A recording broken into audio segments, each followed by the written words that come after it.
290 000 euros. Et ce qui est encore plus étonnant, c'est qu'il a été identifié, mais qu'il reste introuvable. Baptiste Keïta, Charlotte Campan, Jean-Baptiste Graziani.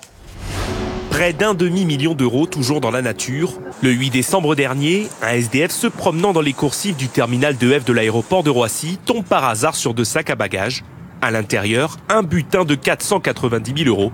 Toujours en fuite, l'auteur du vol a pourtant été identifié. L'individu a bien été reconnu, il n'y a pas de souci. Pour le moment, on ne sait pas où il est. On a la photo de l'individu qui ont été prises par les vidéoprotections. Malgré cette photo, localiser la personne n'est pas simple.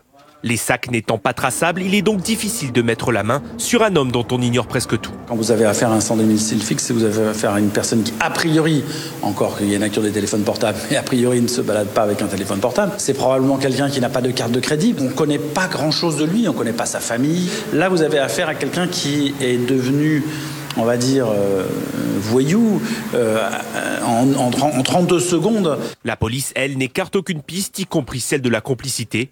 Car cette histoire peut rappeler celle de Tony Musulin. Ce convoyeur de fonds travaillant pour la société Loomis avait été condamné à 5 ans de prison en 2010 pour avoir détourné plus de 11 millions d'euros.